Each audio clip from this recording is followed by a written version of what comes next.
You're listening to the Podcast Detroit Network. Visit www.podcastdetroit.com for more information.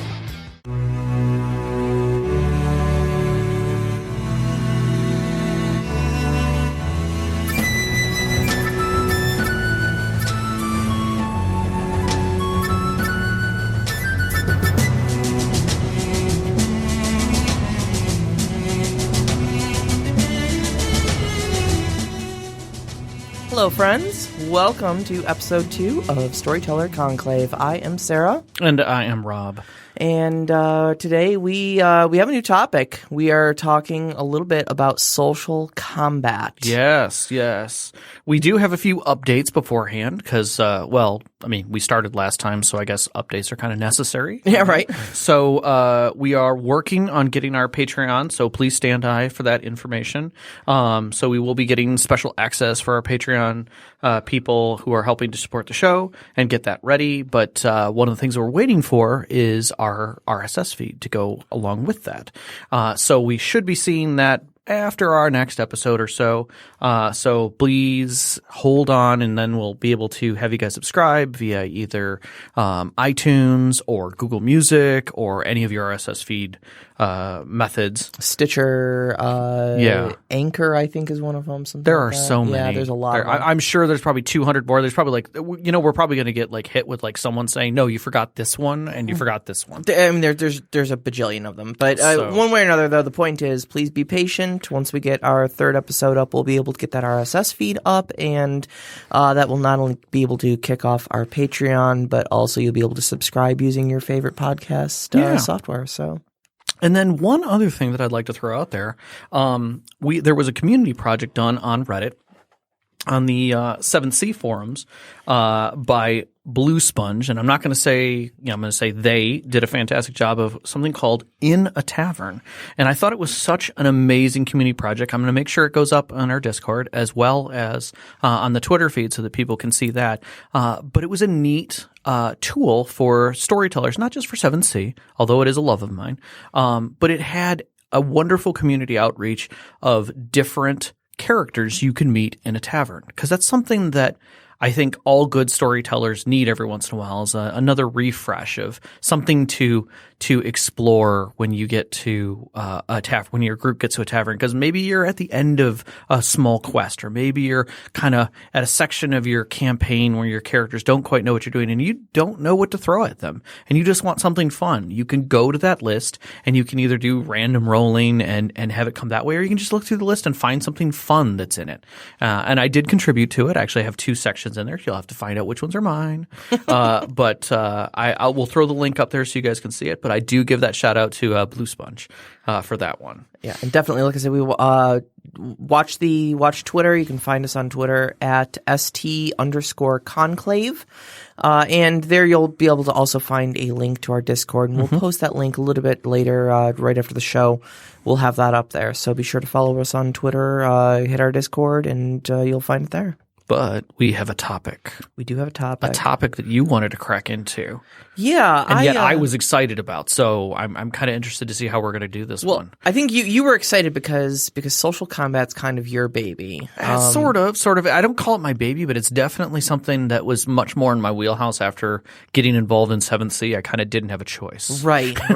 It took the clue by 4 to my head. Maybe not your baby, but it's at least your home ground. Definitely. I would say that. Your home turf. Yeah, definitely.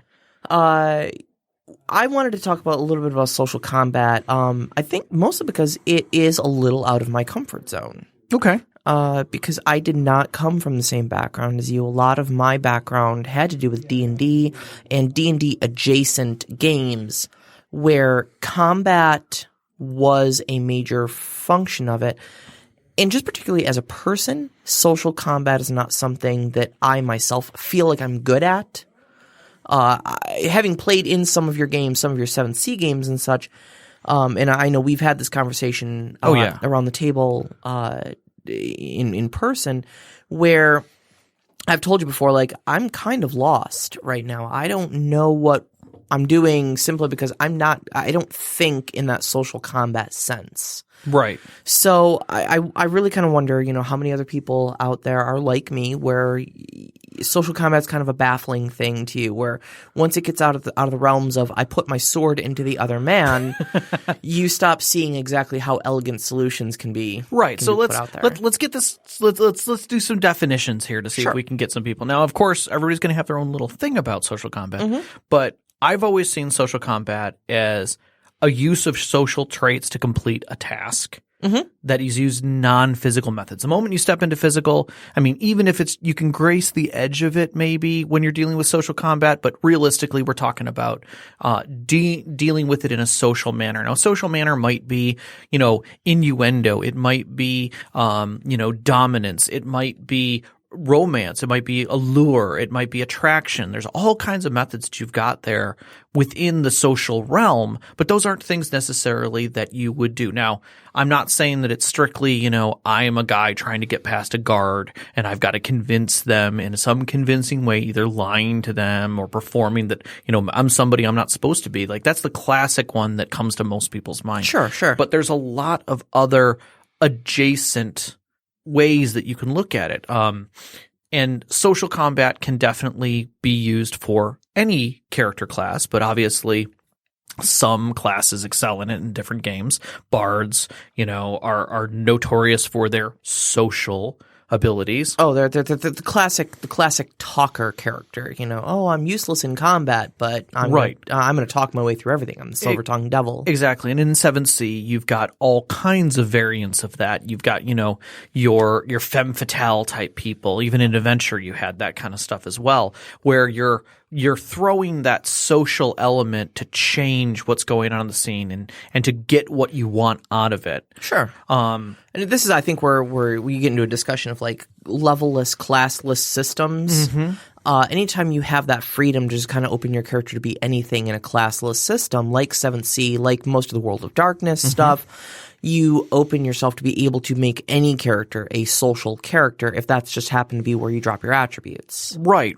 And in as much as people make a barbarian from someone who is a player that is clearly not, I am a I don't go to the gym, that. But if I want something strong, I'll roll up a character that's got ridiculous strength and or unbelievable dexterity, and I can leap and I can jump. I'm thinking of Khajiit characters who can jump 120 feet in the air and hang on barely to the edge of a cliffside and then still rip apart anything that's up there. That's physically not me. People tend to do that as well with their characters on a social aspect. But it's, and in that regard, we have to give them that same level of credence that the player may not be as good as their character, but that doesn't mean that the game system doesn't allow for it. Sure. And I think this is a bit of a contentious point, too.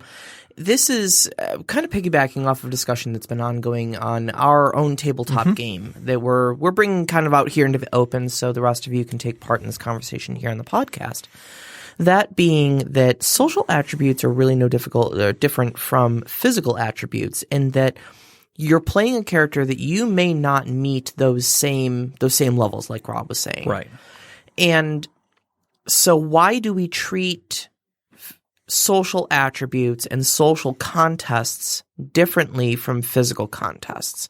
When a person says, I'm going to swing my sword and I'm going to hack that goblin in half, we don't ask them, well, okay, so describe to me exactly the sword technique you're going to use. Right. Are you using an overhand strike? Is it a riposte? I mean, there are definitely mechanics for that, but we don't go to that first. Right. You just say, okay, you're going to hit the goblin. Roll the die. Oh, okay, you rolled an 18. Cool, you hit the goblin. Exactly. So why is it then that when we're like, well, I'm going to bluff my way past the guard, the DM would look you in the eye and say, okay, what do you say? Right. I think that's then bluff your way past. Exactly. Exactly. And I think that's the misnomer is that we as players and storytellers automatically expect role playing at the table. We want you to be social at the table. And if your idea isn't good enough, sometimes it doesn't work, but that's not how the game mechanics get played. There are systems for that. Don't get me wrong. But I mean, if we take D&D even, we're talking about a system that is based upon I have a skill, I have a trait, I roll, I either succeed or fail. And sometimes your approach might be wrong. If I'm dealing with a guard and my approach is to intimidate that guard, I think that's a valid way of getting past a guard, possibly. Sure, absolutely. I may not know the words to say, but that's really for the storyteller to work out with me. One of the classist things you bring up is the whole when I'm in a digital role playing game and I get to a certain point, one of the options in my chat tree is to say nothing. To remain silent. Silent. You just get that steely gaze, and it's the classic response of the Dark Brotherhood. Exactly, and it's an intimidation. But that is a method. I mean, there's no question about that. But sometimes your players don't know, and you've got to let their role win.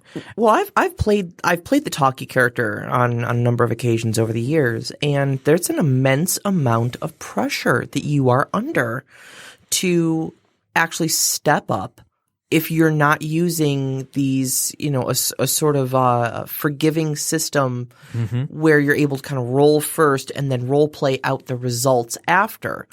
If your storyteller is one who demands that you do make that effort to role play it, to really, hey, if you want to intimidate this guy, be intimidating. Tell me, what do you say? Exactly. Well, I don't know. I'm kind of on the spot here, man, and I'm not a 6'4" barbarian chick with a claymore that's, able to steely gaze this guy down and make him wet himself just from the look of me. Like, that's not... Right.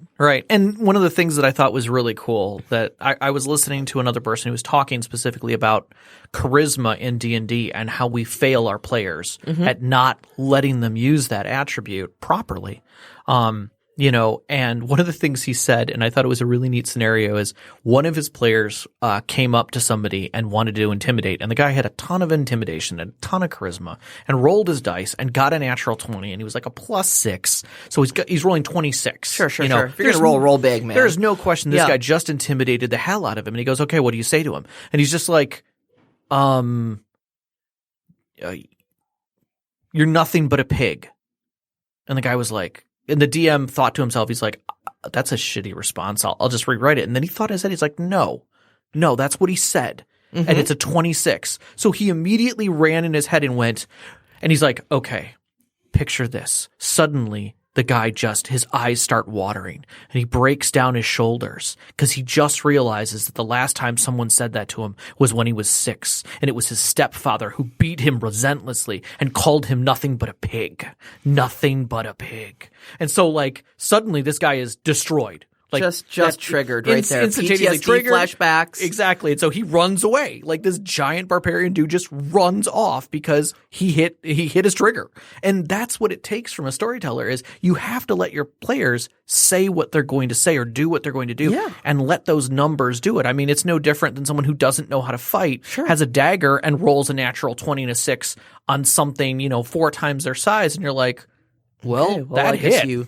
You deftly roll under this, you find that open soft spot, and you plunge the dagger home, and lo and behold, it's an artery, and there you go, Or as simply as I walk up and I stab him, and the guy just did not expect that. Right.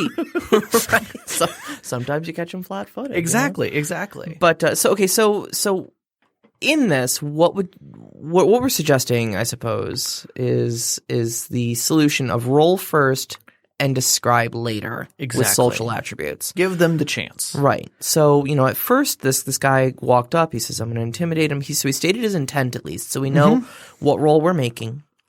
The DM asked for a little bit of input. Right. The question I like to ask at my table is, what is your desired outcome? Yes. If everything goes perfectly here, if you roll that natural 20, okay, and nothing complicates the matter, what do you hope is going to happen when that die hits the table? Okay. So that way it gives me as a storyteller and a little bit of insight as to what the player is thinking when they're making this happen.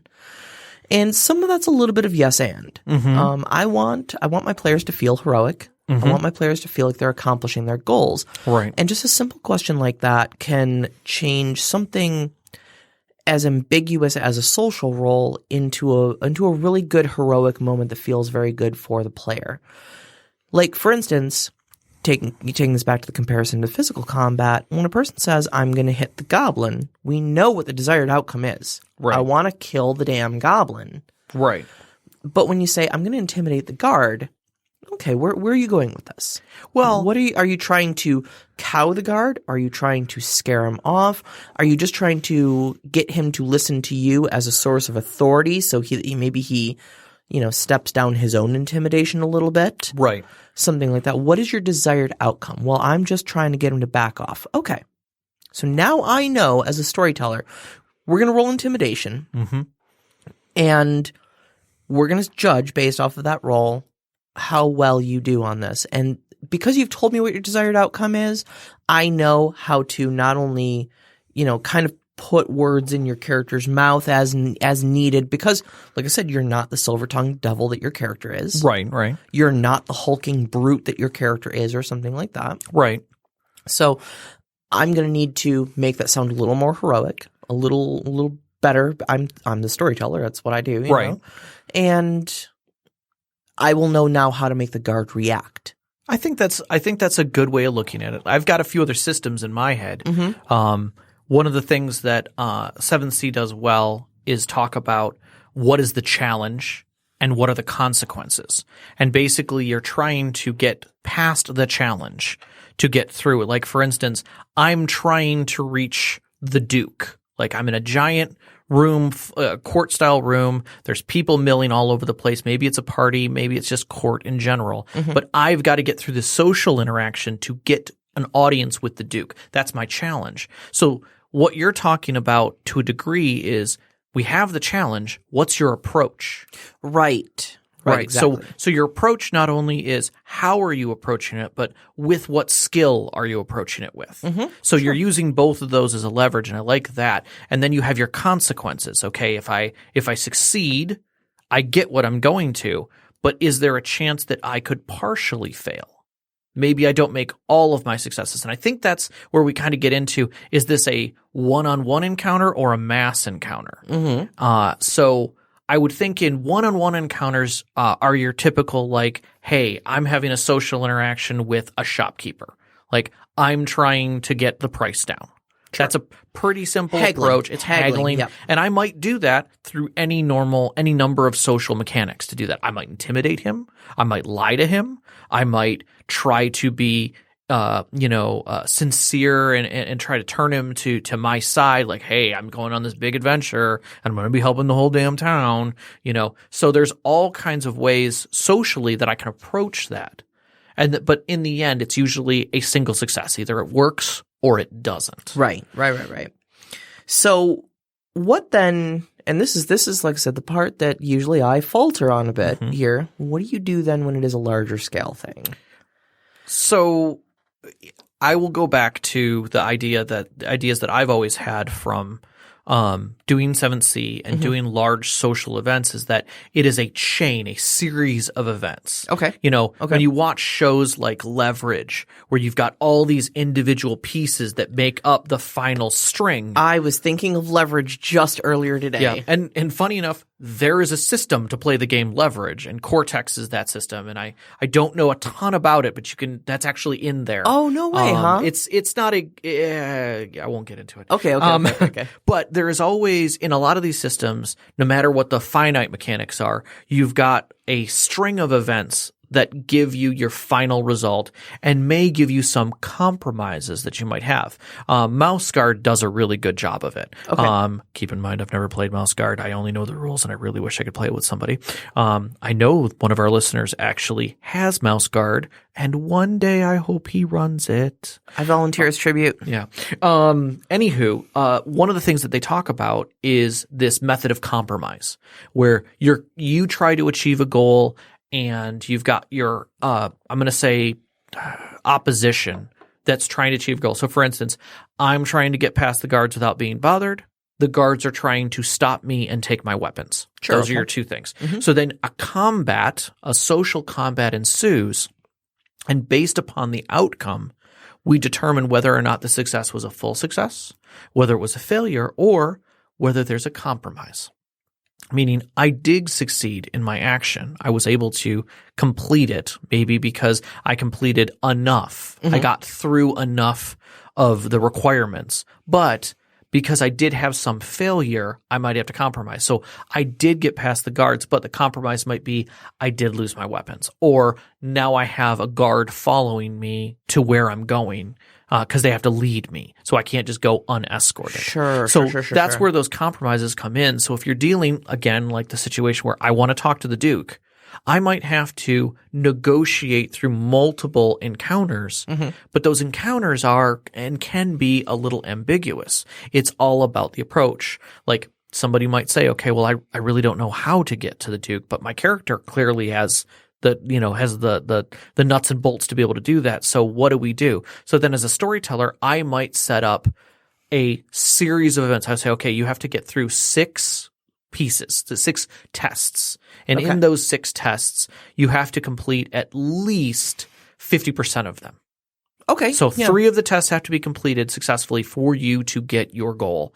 Now, if you complete all 6, maybe something special happens. But for the most part, I would say like, hey, you get those 3 done, you're golden. Now, if you fail tests, I'm going to say there's going to have to be compromises to that. Maybe it compromises your reputation a little. Maybe you get noticed by someone.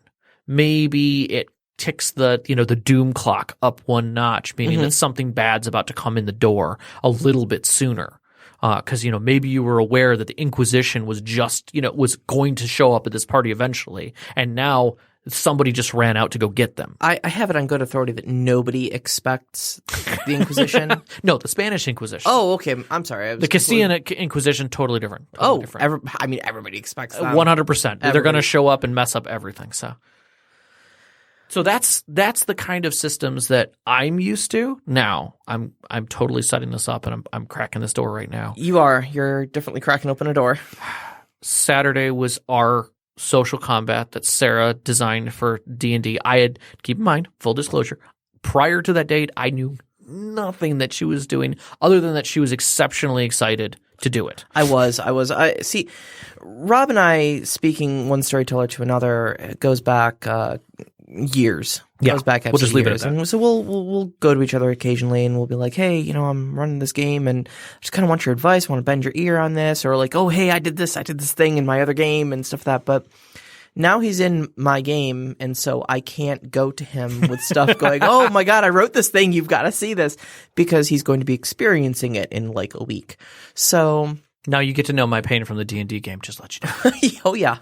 No. I'm acquainted. So the complication here was that the setup in the story is that our group of characters are investigating a big criminal organization, essentially, that's unfolding in this Right. in this area, and they're trying to figure out why basically the nobility hasn't done anything about it. Yeah, why reports aren't getting back to the town that we started in about any problems. They're like, oh, no, everything's fine. We're like, no, not everything's fine, I assure you. Right, we have hard evidence that everything is definitely not fine. Oh, no, we got it handled. Yeah. Like, okay, something very fishy is going on here. So our the same character that we mentioned last episode, our resident asshole noble, used his asshole nobility to get them inserted into a gala ball at the finance minister's estate. And strangely enough, we discovered not such a big asshole when he's at those events. It's literally his place. No, it's really his wheelhouse. Yeah, like, it's yeah. exactly what that character's designed to do. And, Yeah, he was fantastic. So he rolled in. He brought 2 of the other characters with him Yes. as like an advisor and a seneschal. Your character was like a spiritual advisor to him, Yes. because you're the cleric of the group. Yes. And the other character was a steward for him. And then the other 3 characters went in while everybody was distracted, eating hors d'oeuvres and sipping fine wine and Yes. enjoying the extravagance, slinked in through the shadows. Slinked in by jumping 20 feet through the air into an open window. I thought that was pretty cool. Boots of springing and striding So beautiful. are wonderful. and did a little bit of B&E while everybody was distracted to kind of gather some evidence that way. But one of the things that I really liked was that you built a system, or I should say you homebrewed a set of rules to incorporate both sides of the interaction. You had the B&E that was going on upstairs, which in its own right was kind of a physical set of tests, but had elements that were going to be involved in the party. So it was a way that we could have those physical players doing things, having our thief do things, have our Nord do things, so that they were part of this incursion and information, this intel gathering. And at the same time, while the rest of us were there with our primary character, who was actually doing the primary roles, we as two support characters were able to enhance or give him advantage on roles as we succeeded. So, and then you tallied up all of that to give us a total of, okay, well, you guys completed the task. Like, we were able to move through this invisible task list and get successes. So what I did was I broke it into kind of 3 columns, just so that everybody could feel useful. And that was really the big thing. One of our players, Steve, has been he's a stick jockey. Let's just put it out there. Yeah, he's a stick jockey. And his concern with the past couple of games has been that he hasn't felt terribly useful as the stick jockey. He's look, we've been doing a lot of talking. I wear heavy armor. I hit things, and we've been traveling and talking. Yeah. So I didn't want everybody to feel like they couldn't participate. Like, oh, I'm not the party sort. I'm not the talker character, so I can't be involved. And I think that's a really bad trap for players to fall into. No, but he still did a lot. Oh, no. And this isn't on Steve. I'm saying this is on the storyteller. I agree. Make a situation where everybody can be involved. Right. And so that's mainly why I opened up the whole covert aspect, the espionage aspect of this party as well. Because whether or not they're going to be taking place in the party visibly, they were still at the party. Right. And actions they performed. If they botched a couple rolls, now suddenly you guys are out, eating hors d'oeuvres off of toothpicks, and all of a sudden the guards are on high alert, and all of a sudden things are getting locked down, and suddenly people are like, okay, well, what's going on? Now they're caging up. They're not answering your questions. They're not as free with their tongues. People might be leaving. People might be leaving because, oh my God, there's a situation here and I don't want to be any part of it. None of that actually happened. We kicked ass. None of it actually happened. It went flawlessly. I wouldn't say flawlessly. No, it really kind of did. I mean, there was a minor hiccup, but even the people who hiccuped a little bit still exceeded their threshold. Right. So there was compromise. What I did, and keeping in mind this is 5th edition Dungeons & Dragons for all the multitudes of you out there who are familiar with the system. Right. Was it kind of ran in 5 rounds. Okay. And we had our public character, Right. Our noble. We had our supportive characters. That was you and Matthew's character, who's playing the steward. Yes. And then we had our 3 secret characters. And so there was a series of 5 roles for each character at that table. And each group kind of pooled their successes together so that, all the secret characters working together and such like that. They all had to make their own individual roles, but it was kind of a cumulative result.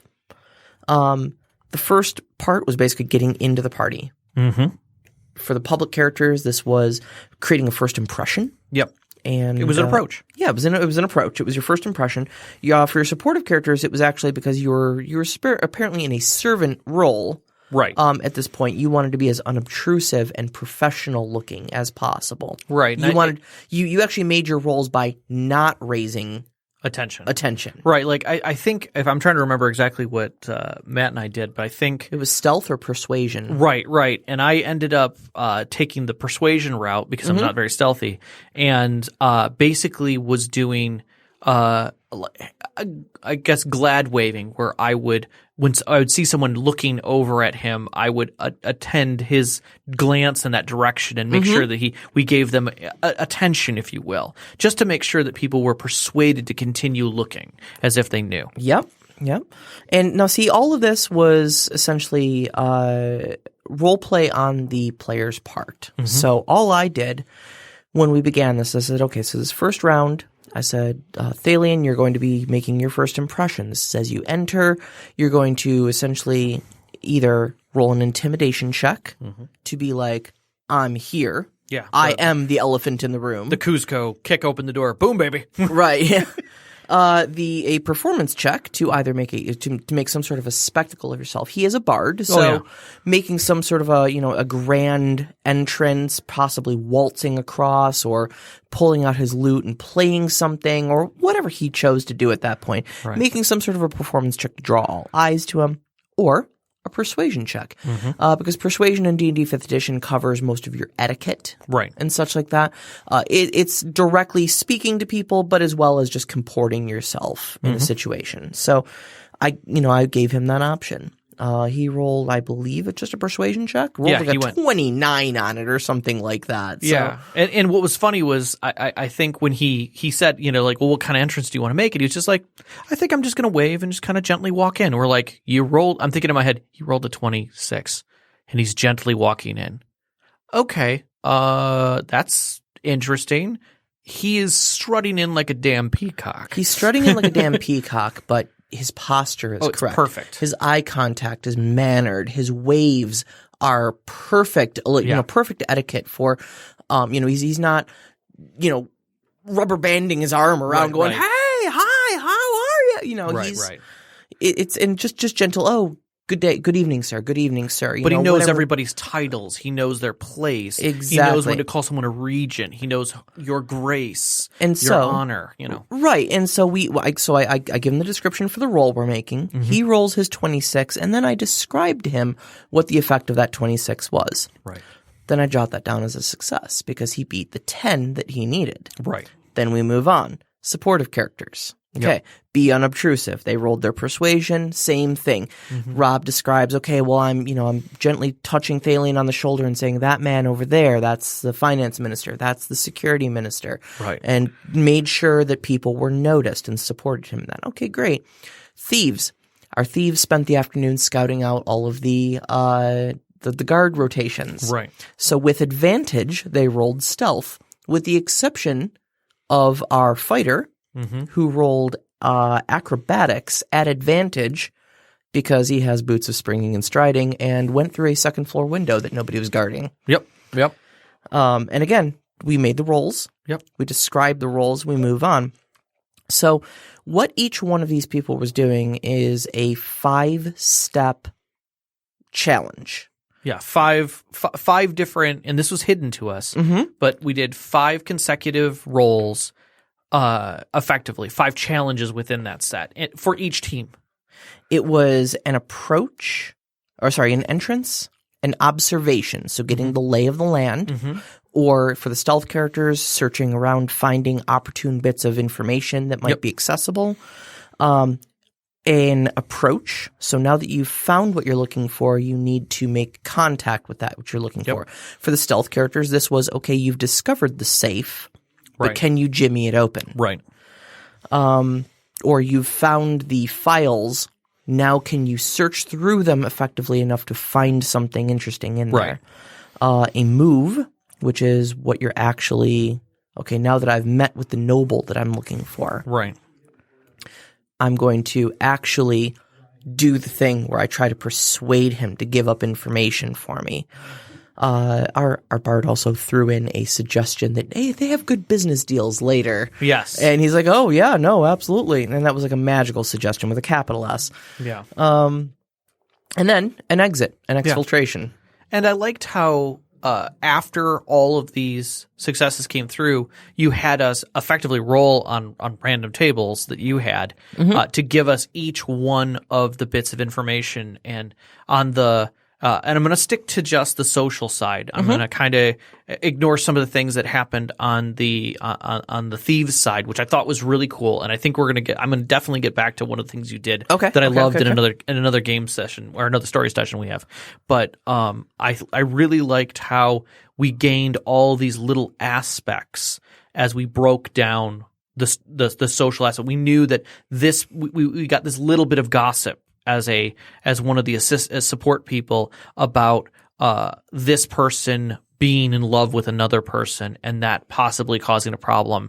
We got another piece of information about the fear that somebody was having of their own life and not sure exactly what was going on there, but that led to another piece of information. And each one of those until we got to what our primary character was getting, which were the chunk pieces, the actual lockdown truths. Like he got to find out that, yeah, definitely the finance minister is in bed with the bandits effectively and has his own way of getting goods through, you know, and that involves some kind of special thing. And clearly that's the information we needed to know. We needed to know that guy was bought. Yep. And we got all of that, but we got all these little tidbits that came along with it.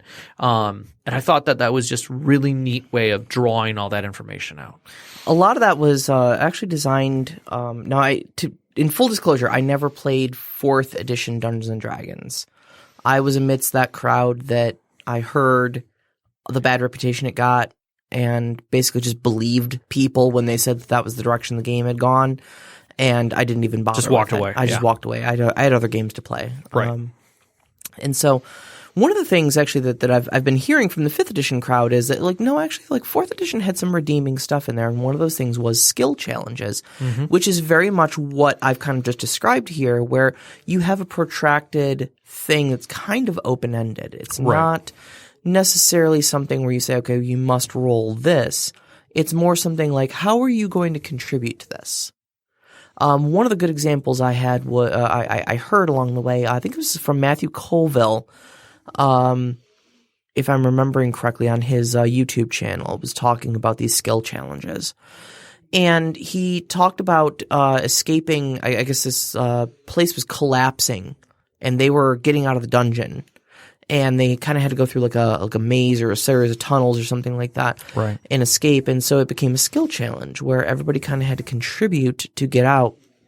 One of the characters says, well, my character is exceptionally intelligent. So can I roll an investigation check to see if I remember how to get through this maze of tunnels in reverse? Right. Because this was actually how we came in, but going out, we're going to take obviously different turns and whatnot. Right. Okay, so that's your contribution. He rolls it, he makes it. The tunnels are collapsing at this point too. So the barbarian character says, well, I'm going to use my exceptional strength to try to shove bits of debris out of the way to expedite our retreat. Right. Okay, great. Give me an athletics check. Right. Et cetera, going on. No, I think that's perfect. Yeah. So I would say a lot of the inspiration for how I jotted down these rules is largely taken from that. Okay. But also probably quite a bit from my experience with you at 7th C, because I know 2nd edition 7th C plays a lot like this. It does. There's a lot of sharing of successes. I just wish you all could see the grin on Rob's face when I said it was a nice segue. I took this from 7th C. He's like, I'm so proud. It's like a proud father realizing. Well, like, I mean, that's what we're doing here is we're blending. Yeah, We're finding the best way to make an enjoyable game. I was actually, my brain immediately went to our 1st edition 7th C that you love probably the most out of a social interaction, which was the interrogation. Oh, so I will set the scene very quickly because I don't want to roll too far into this. But right. We got to get the questions. We are too. squeezing hard through this. We're squeezing hard, yeah. But so the players had all survived an attack, an ambush, basically because of some very keen insight from a sorte player. And they're out on the open sea right now too, right? They're in a ship. No. This was the 2 caravans. Oh, okay. I'll get to that whole dream sequence one day, but sure. Anywho, so they had pinned down 2 guys who were still alive, or one guy who was still alive, and the group's trying to interrogate him, and the success wasn't there. And then one of the other players says, I'd like to try intimidate. Well, hold on. You got to set up who this character is and what they were doing the whole time during this interrogation was taking place. So he's on the other side of the caravan, looking at basically rooting through bodies to try and get information. He's basically investigating the corpses to see who these people really were, who they were working for, trying to find anything. So his arms are literally covered in blood because one of the characters is an amazing swordsman and literally just eviscerated people. Now, that isn't the best way to handle it as a swordsman, but when you're getting murdered, you're getting murdered. You do what you need to. Yeah. And so his hands are covered up to his elbows in blood as he's been digging through these guys to try and find paperwork or anything. And so he goes, I'm going to come around the edge of the caravan with my hands covered in blood, and I'm just going to ask, how's your interrogation going? And I thought it was such a beautiful use of intimidation from someone you wouldn't expect it from. And I made him roll. He did a great job. And of course, the guy immediately spilled his beans instantaneously because he did not want whatever that guy was doing to the other guy. Oh, my goodness. So, there's definitely some scenes for that. So I think as we continue this podcast, there'll be more scenes that we will remember that will come out as these things happen. But Aerosmith. I'm not even going to crack that egg. Not even going to crack that egg. I thought that was a beautiful scene, but we will get to that. Not we'll even get to gonna that. crack that egg But yet. we have listener questions. We have listener questions, everybody. Yes. Thank you. We have some questions from our Discord. Yes. We have 5 of them. We're going to try to get through as many as possible here. So, And we're going to do a little sharing here. We're not just going to fire them at each other open handed here. But I think if we start that way, it might not be a bad way to go. So first off, thank you for those people who did Yes. contribute questions on Discord. It's wonderful seeing a little participation from the community. So please do continue to submit those questions. And we would Yes. love to have these discussion topics. And if you hear something in our discussion topic that we've gone through today or even last week, and you want to ask a question on that, do it. But just ask us, and we might absolutely. answer it on Discord, but we'll definitely bring it to the show here Absolutely. as well. So, do you want to ask the first one, or you want me to? All right. Well, our first question comes from a friend of mine, Knox in the Box. Okay. And he asks, how do you think storytelling has evolved from a classical sense to storytelling in a digital age? Are some aspects better now? Have some fallen? How do you balance it for a group of players that are from disparate sides of the tech/digital spectrum? That is a fantastic question. That is an amazing question. I like it because there's a lot of elements to it that are so true today. I think that we have something that we're going to talk about on one of the shows, the Mercer effect, where everybody wants to see games that are like these amazing stories being told on Critical Role or some of the other podcasts where these guys have been doing it for, like we have, for decades, but they're also throwing extra elements into it, and they have these amazing players who are either characters themselves or actors or voice actors or who have histories of creating amazing things. Like that whole thing makes it challenging on its own right there, that going from a classical sense to a digital age, we now have all kinds of tools to help that. Like when I was first starting out, the coolest thing that I could do was draw a map and bring some minor rubble and things like that into a game. Or I would go and find the miniatures that I could find or toys or something that would mimic what was going on, and that was epic. Sometimes you'd throw some lighting in there too. And now we're at a stage where people sometimes don't even play in the same country. Oh, yeah. They literally are across the world. You've got Roll20. You've got Discord for voice and whatnot. You've got Skype games. There's Fantasy Grounds. That's what I was just thinking of. Yeah. Fantasy Grounds was crazy. Fantasy Grounds is pretty crazy. Now my boyfriend uses Fantasy Grounds a lot for his game. He had hooked up a projector into the ceiling of his brother's house where we were playing, because it was kind of in the middle of where Knox in a Box and we're in the same game. My boyfriend's D&D game, and so he'd hooked that up and hooked it up to a Chromecast, I believe. Yep, okay. And then was using a laptop to broadcast Fantasy Grounds to the Chromecast to project a map onto a whiteboard. That was basically your table. Yeah, that was basically our table. Yeah. And I mean, it was all this technology leveraged to put it all together. And of course, he's got music for the background, stuff like that. So I've done something similar in my own basement. I actually rigged up a mirror so I could project directly onto the table and try and work that out. And each step of that adds flavor and fun and an aspect for someone to get a little bit more visual. But I'll honestly say this to answer Knox is that regardless of the technology and the spectrum and the disparagement between different levels of people, I think still what it comes down to is making sure that you're portraying, as a storyteller, that you're portraying a game world that they can see and feel regardless of what mediums you're using to do it. Right. You may not be able to be as flowery in your worlds to describe something, but maybe you're really good at drawing and you can draw a beautiful map that shows how dank the dungeon is or how hard that world is to go through. Sure. Either way, you've got a lot more mediums now to work with, and it can get quite expensive. But I think the disparagement between players comes more for what they're expecting out of a game. Mm-hmm. And I think that's where some of the challenges really come in. What I'll contribute to this is I think there's a threshold where it becomes too much.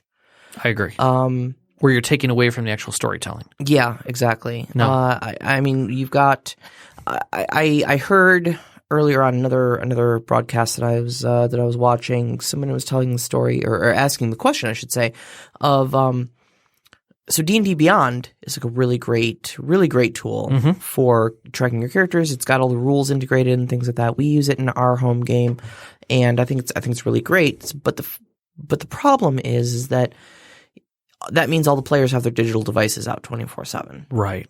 And when you've got your digital devices out, well, okay, it's not your turn in combat, so you're watching sports or you're, participating in some other online discussion or you're whatever, you're surfing Facebook, you're playing solitaire, Right. and you're not involved in the game. And so I think and I've seen it too, like some of the challenges that my boyfriend has even had is where if the technology isn't working, trying to get the laptop to talk to the projector and the projector when do you stop? Exactly. So there's certain times where he's like, okay, there's going to be combat, and what you would hope is just 2 clicks and boom, we've got a map being projected. Becomes 15 minutes of fiddling, and it's time consuming, and you want to kind of wrap it up. So exactly, I think there's a certain threshold where I think every group needs to kind of find that threshold of how much technology do you want to involve, and just make sure that whatever you're doing, wherever that threshold lay, make that where you're enhancing the game. The moment it starts to detract from the game, maybe stop. Maybe chill out a little. Exactly. And look for other ideas. There are tons out there. Sure. All right, let's hit another question here. All right. So we have one here from Sheebie-Jeebie. I love that name. I love it too. I love that name so much. It came out of a fantastic encounter, and I'll let her describe it on Discord if people ask. How, as a GM, do you handle a game that has seasoned players as well as new players? Do you assist the new players more or let them find their own way? Okay. Honestly, I think that comes down to the storyteller knowing the players going in. And I think we're going to talk about this probably on several topics. Probably. But when you're picking characters for a campaign, or picking players, I should say, for a campaign, you want to have a fine understanding of who's good at stepping into this world. I mean, pulling someone who's brand new into an existing game who doesn't know anything about the system is going to be challenging for any storyteller to try and work with. And I think there could be a certain level of hand-holding that can happen there. But I really think that a storyteller should be encouraging the players, the fellows within the campaign to work with them, to help them so that they can become more of a unified group. And I think that's an important part and an important difference in role-playing, at least from my perspective, that you want your players to be able to work together. And you want them to enjoy the story and work through the story together. So I think that's one of the things. But I think a lot has to do with the system. And you want people to know the system, and you want to step them in with that knowledge. I think a lot of times outside of the game session, you might work with that player and make sure that they have a good grip on it. I know you did that with 2 of your players in your game, where you made sure that they understood their class, Yeah. which is something they were not comfortable with, and help them get a hold of that class so that the next time they stepped into the session, they knew what they were doing. But I would say I would expand on that a little bit. You said that a certain amount of hand holding, might be necessary. I would go as far as saying I think it's absolutely necessary. I mean, if you've got new players and you're introducing them to this hobby, if you're introducing them to a new game system that they're not familiar with, I think it's very important to extend that hand. At least extend it and allow the player to say, actually, I don't feel like I need it, but let them know that it's there. Right. With our own players, the aforementioned two that we've held these tutorial sessions for, just having them, occasionally when it looks like they are tripping up a little bit, just look over to them and say, do you need help? Would you like a suggestion on how to best roll through this as your character? Like, oh, no, can I do this? Yes, you can. Absolutely. Yep. And I think this is going to be my answer to 90% of the questions is just it comes down to keeping communication open. Exactly. It's the same as in relationships. The more you communicate, the better off you're going to be. That's right. All right. So Overwatch. Overwatch, a good friend of the show, would like Yes. to ask, what tricks do you use to help players flesh out their characters? Are there systems that help with this? Things that make it more difficult? I'm going to flat out say this. He's cueing this question Oh, boy. because he is the king of teaching me the 20 questions. Oh, yeah. And you can find these all. And sometimes there's more than 20, but you can. the 20 questions came to me from Shadowrun as a system, and it is a neat way to flush out a character. It really doesn't have a lot to do with your stats or your abilities, but it leads you to them. No. If I'm remembering, if I'm getting you correctly, I think it's the same 20 questions that I'm thinking of, Probably. and it's a list of things like, where did you grow up? Yeah. What was your relationship with your parents like? What is one thing your character does to relax at the end of a long day? Exactly. What is something that gives your character anxiety?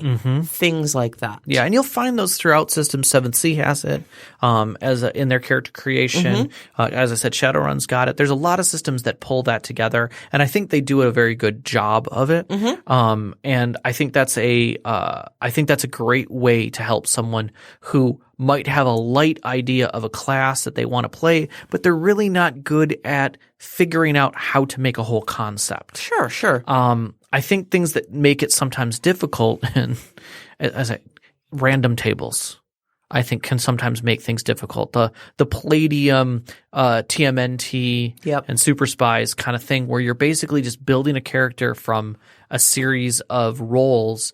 Yeah, it develops something, but you're not taking any ownership of that, really. And D&D backgrounds do the exact same thing. I know they've got the D8 charts in there where it's like, oh, my character is on a quest for justice. Well, that's great, but yeah, what? Oh, does I that have mean? a broken sword as an item. Now I got to figure out what the heck that is to my character. That doesn't help me. Sometimes those are good role playing prompts, but I think I'd stumble. I'd probably much rather prefer the 20 questions. And I think the other thing too is, again, keeping that in open dialogue with your storyteller. In that you don't necessarily just drop the questionnaire on your player and say, come back to me with a fully written character, that's fully fleshed out. Right. But being like, okay, so let's talk. I'm a little stumped on question 5. Like I don't really actually I kind of know what I want my character to be, but I don't know why they would be with this group. So let's have a dialogue. Right. I don't have to feel anxiety over not knowing the answer to that question. I've got my storyteller here to help me. We're crafting this together. Right. And like Dungeon World uses bonds between the characters. And I think that's a neat thing, but I still think that it could be stumbling for some characters to try and remember that through the system. Or remember it to do it. So, all right. Next one. The Mad Elf. Let's see if we can get these done. The Mad Elf wants to know, why do you run a game in the first place? Oh, God. We kind of very short and very long answer. I think that is a much longer question, and we probably will end up doing a show on that. And I may force him into the studio to help answer that himself. But I would support you in that. I think much like we talked about tonight, where I want mouse guard. I want to try it. Mm-hmm. That's a drive for me. Like I'd freaking run it just to try it. Yeah. I think, or sometimes you have an idea. Like you might be watching something or reading a book, and you'd be like, I like that character. I want to see that character. I want to do something better with that character. Or I think this villain is shit on this show. I can do better. Mm-hmm. And that drives you to do a game. I think for me, it's that I have a lot of stories floating around in my head. And I want to tell those stories, but I don't necessarily want to just sit down and write a book.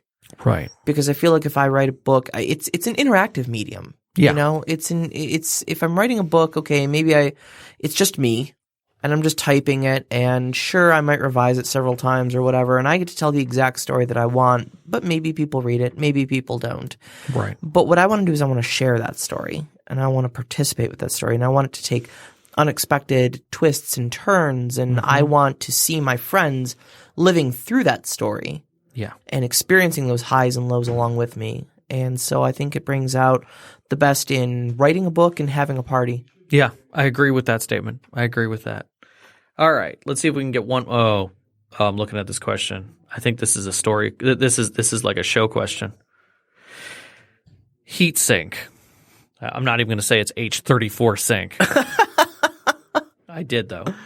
I am currently running a game where I am borrowing, adapting a module, and I have to update it to match my level 8 group. What are your tools, techniques, or guidelines for appropriately scaling encounters? Honestly, there's a lot of different engines out there for doing that. There's a lot of good rule sets even in D&D that talks about how to scale up monsters. It really depends on the module. Sometimes I wouldn't change any part of the module. A lot of people will say, well, just throw more at them. And I think that kind of cheapens it because it also doesn't actually appropriately scale for your group. I mean, yeah, that's great. Doing direct scaling of the number is great if your entire group is just fighters. Mm-hmm. But honestly, the challenges should meet the players. So I would almost wait and look and get a good idea of what the classes are. See what their strengths are. See what their weaknesses are. Find out what figure out what it is about them that's going to make things more challenging, and work from that. Yeah, I've got a little harder answer for this. Okay. So first off, Kobold Fight Club is your friend if you're playing D&D 5th edition. Kobold Fight Club, kobold.club, I think it is. I think that's the one you sent me. Yeah. We'll put a link. Don't worry. A great little website that does all of the encounter scaling for you. You tell it how many of what level players you've got, and it will tell you if it's a medium, hard, easy, deadly encounter as you add and subtract in real time different monsters from it. So what I would do is I would start off with whatever the modules put in there, and then I would start adding and subtracting what you've already got. The second thing I would do is I would think, what other things can I throw in there that are added complications that would fit? Right. So like you said, not just making it from, 3 earth elementals to 5 earth elementals. Right. But like, okay, so maybe this is an earth, maybe you keep the 3 earth elementals, but you add in like a bullet or something else that would show up with earth elementals as an earth elemental encounter, but would enhance it in some greater way. Okay. The other thing I would do too is don't discount the abilities or the value, I would say, of environmental complications. I was just going to say that. So maybe it's the same fight, but now there are stalactites falling from the ceiling. Right. Give them a doom clock. Give them some sort of a doom clock. We'll talk about doom clocks eventually. Lair actions. Just throw in lair actions, or make one of those earth elementals legendary or something. Right.